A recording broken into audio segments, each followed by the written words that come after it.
तो हेलो दोस्तों, एक बार फिर स्वागत करता हूं आप सभी का। दोस्तों, आज के इस वीडियो में मैं गणित कक्षा 10 प्रश्नावली 6.1 को सॉल्व करेंगे। तो एक्सरसाइज को सॉल्व करने से पहले हम आपको इस चैप्टर के बारे में थोड़ा बताएंगे। चैप्टर का नाम है त्रिभुज। तो त्रिभुज क्या होता है वो आप जान लीजिए पहले, फिर उसके बाद में हम एक्सरसाइज को सॉल्व करेंगे। तो नज़रें जमाए रखिएगा, क्योंकि ऐसे में धोखा हो भी सकता है और नहीं भी। तो आइए बताएंगे हम आपको त्रिभुज के बारे में।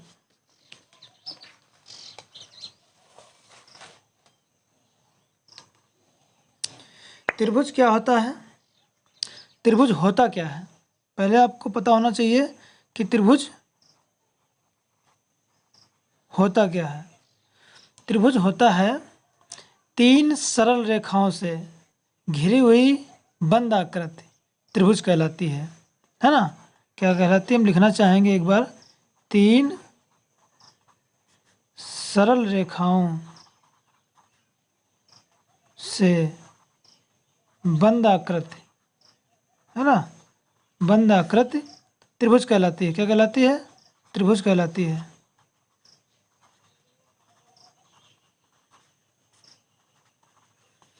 बात समझ गए?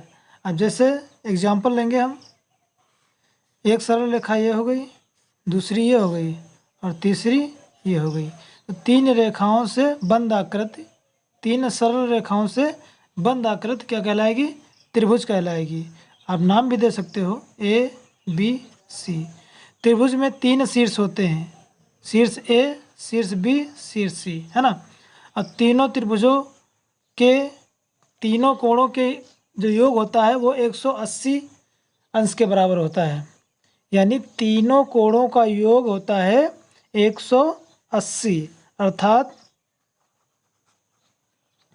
कोण ए प्लस कोण बी प्लस कोण सी बराबर 180 अंश। बात समझ गए? इसको इस ऐसे भी हम याद कर सकते हैं, n-2 इंटू 180, है ना। ऐसे भी आप मान निकाल सकते हो, n-2 इंटू 180। n का मतलब है कोणों की संख्या। कोण कितने हैं? 1 2 3। तो n की जगह पर हम 3 पुट करेंगे और -2 इंटू में 180। 3 से घटा 1 गुणा में 100 गुणा में 180। 180 का 1 में गुणा कराएंगे तो 180 आ जाएगा। तो ऐसे भी आप याद रख सकते हैं, ठीक है। तो आई होप त्रिभुज के बारे में जान चुके हैं। अब इसमें जो है चैप्टर नंबर जो 6 है, इसमें सबसे पहले आपका चैप्टर आता है समरूप आकृतियाँ, है ना। समरूप आकृतियाँ क्या होती हैं? तो समरूप आकृतियाँ वे होती हैं, हम आपको एक नज़र बताना चाहेंगे कि जो समरूप आकृतियाँ होती हैं,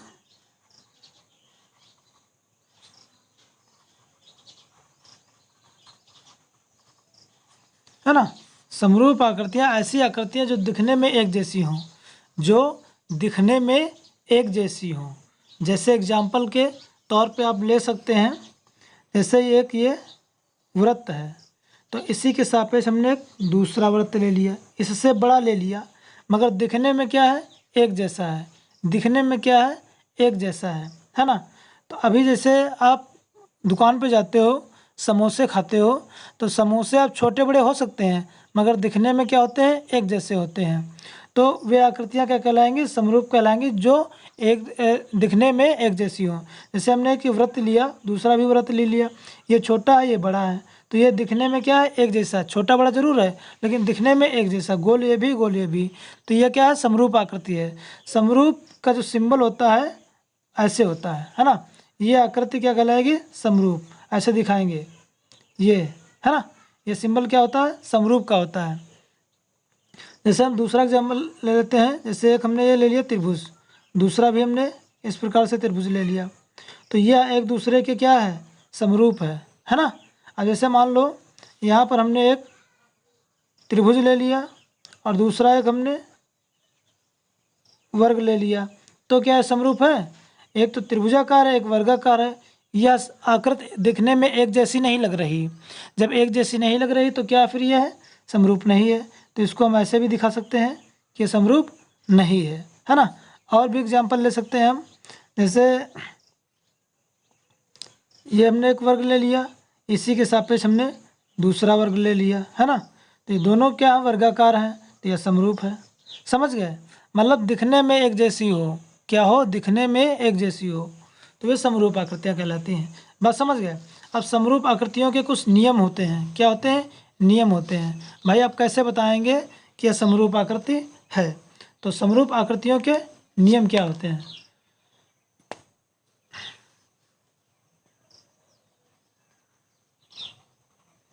समरूप आकृतियों के नियम, है ना। नियम क्या है, हम नियम जानेंगे। तो समरूप आकृतियों के क्या क्या नियम हो सकते हैं। पहला नियम तो यह है कि संगत कोण बराबर होना चाहिए। क्या होना चाहिए, संगत कोण बराबर होना चाहिए। पहला नियम है संगत कोण क्या होना चाहिए, बराबर होना चाहिए, बराबर होने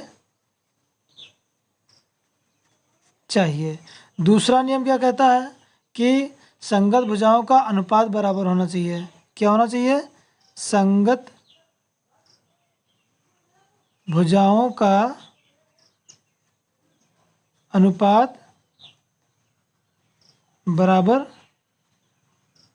होना चाहिए। बात समझ गए। अगर कोई त्रिभुज है, जैसे मान लो एक त्रिभुज हमने यह ले लिया, ठीक है, एक त्रिभुज हमने यह ले लिया और दूसरा त्रिभुज हमने यह ले लिया। इसका नाम दिया A B C P Q R. अगर इनके कोण बराबर हैं, अगर इनके कोण बराबर हैं और अगर इनके संगत भुजाओं का अनुपात बराबर नहीं है तो फिर त्रिभुज समरूप नहीं होगा। बात समझ रहे हैं। जैसे इसका हमने ले लिया 60 अंश, है ना, ये हो गया, ये भी हो गया हमारा 60 अंश, यह हो गया हमारा मान लो 50 अंश, तो यह भी हमारा हो गया 50 अंश। ठीक है, अब ये कितना बचा बताओ ज़रा। 9 ये तुम्हारा 6 और 5 कितना हुआ, 11 हुआ, 6 5 11 हुआ, है ना। ठीक, 11 हुआ, तो ये आपका बचता है 10, कितना बचेगा, 70 बचेगा। ये बचेगा आपका 70। तो ये तुम्हारा 50 60 और 50 60 70 0 7 5 12 12 6 18 अच्छा।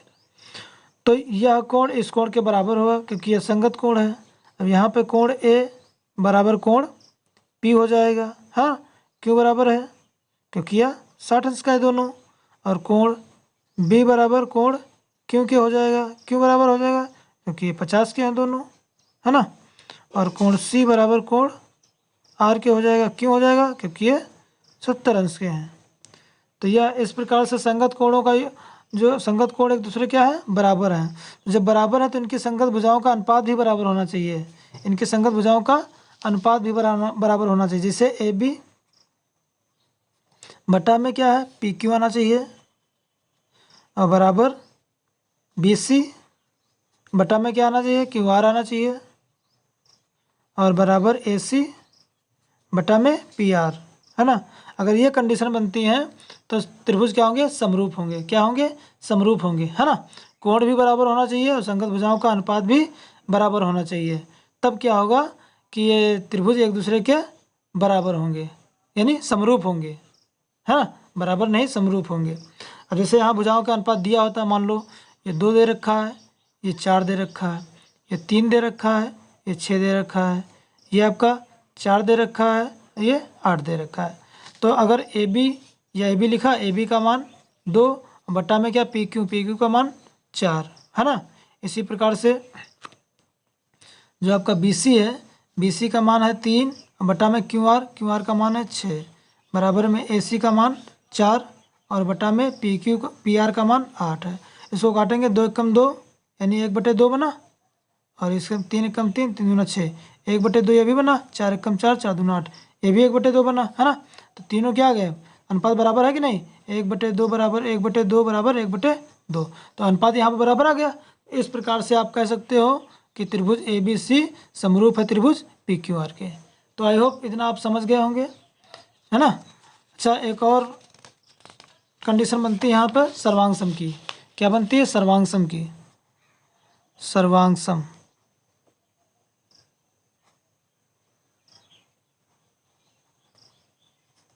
सर्वांग सम आकृति, है ना। सर्वांग सम आकृति क्या होती है, सर्वांग सम का मतलब होता है बराबर। क्या होता है, बराबर। क्या होता है, बराबर। बराबर का मतलब होता है कि उसकी आकृति भी एक जैसी हो देखने में, और उसका आकार भी क्या हो, बराबर हो। आकार क्या हो, बराबर हो। जितनी बड़ी एक आकृति है तो दूसरी भी उतनी ही बड़ी होना चाहिए। मान लो हमने कोई ये वर्ग ले लिया, इसी के सापेक्ष हमने दूसरा भी वर्ग ले लिया। तो अगर इसकी भुजा 2 सेंटीमीटर है तो ये भी क्या होना चाहिए, 2 सेंटीमीटर होना चाहिए। ये भी क्या होना चाहिए, 2 ही सेंटीमीटर होना चाहिए। तो क्या है, ये सर्वांग सम है ना। आई होप समझ गए होंगे। तो आइए हम एक्सरसाइज पे आपको लेकर चलते हैं। एक्सरसाइज आपकी है,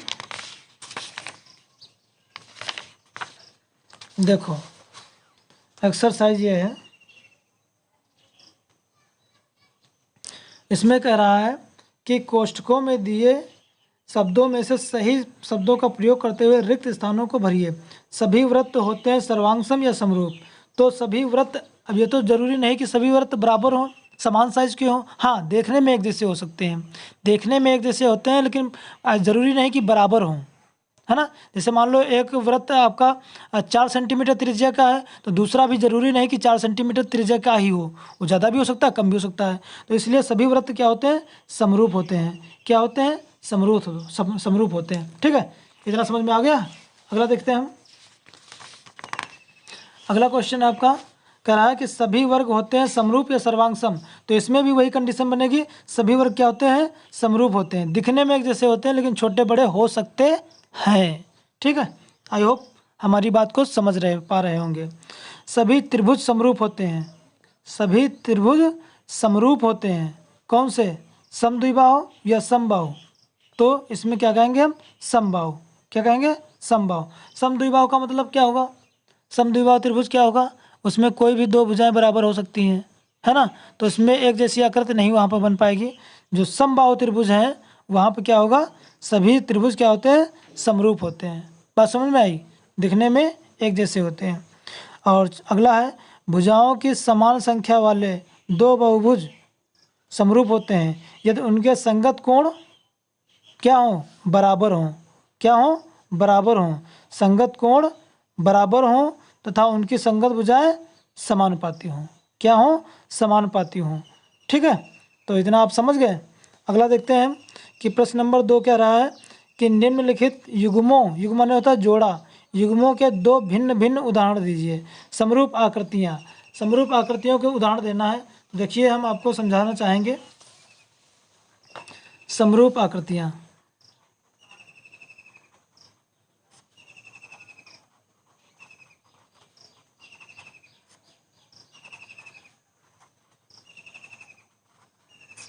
है ना। क्वेश्चन नंबर 2 है, समरूप आकृतियों के उदाहरण देना है। जैसे मान लो 2 उदाहरण दे रहे हैं हम। एक मान लो हमने ये वृत्त दे दिया और दूसरा भी क्या हमने दिया, वृत्त दे दिया। तो यह एक दूसरे के समरूप है ना। दूसरा अगर हम लेते हैं उदाहरण, इसका क्या ले ले बताओ, आप ही बता दो, आप ही बता दो। त्रिभुज ले लेते हैं, त्रिभुज, ये हमने एक त्रिभुज ले लिया, इसी के सापेक्ष दूसरा भी हमने त्रिभुज ले लिया। तो यह एक दूसरे के क्या है, समरूप है ना। यह एक दूसरे के क्या है, समरूप है। अब दूसरा, इसका दूसरा पार्ट कहता है कि ऐसी आकृतियाँ जो समरूप नहीं हैं। ठीक है, यह भी हम आपको बताना चाहेंगे, ऐसी आकृतियाँ जो समरूप नहीं हैं। ठीक है, तो देखो इधर हम आपको बताना चाहेंगे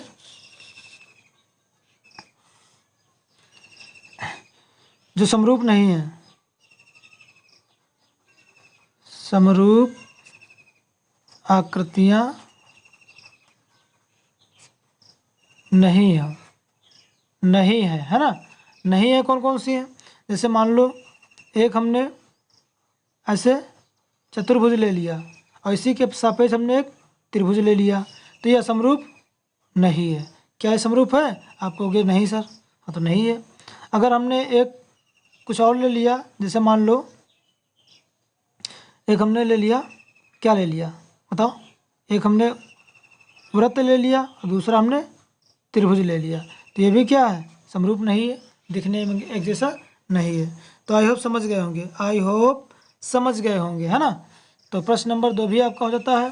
प्रश्न नंबर 3 देखते हैं क्या कहता है कि प्रश्न नंबर 3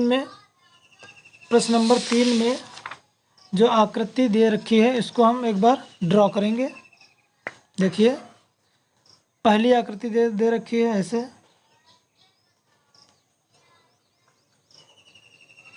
है ना। ये है एस बिंदु, ये है आर बिंदु, ये है क्यू और ये है पी। इसका मान दिया 1.5 सेंटीमीटर, ये दिया है 1.5 सेंटीमीटर, ये भी दिया है 1.5 सेंटीमीटर, ये भी दिया है 1.5 सेंटीमीटर। और अगला जो इसका दिया है, अगला दिया है ऐसे,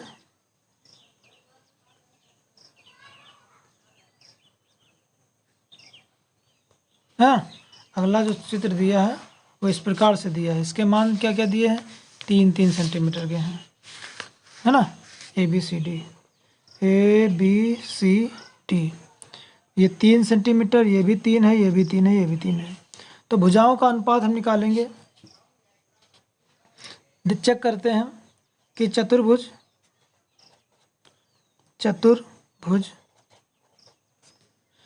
पी क्यू आर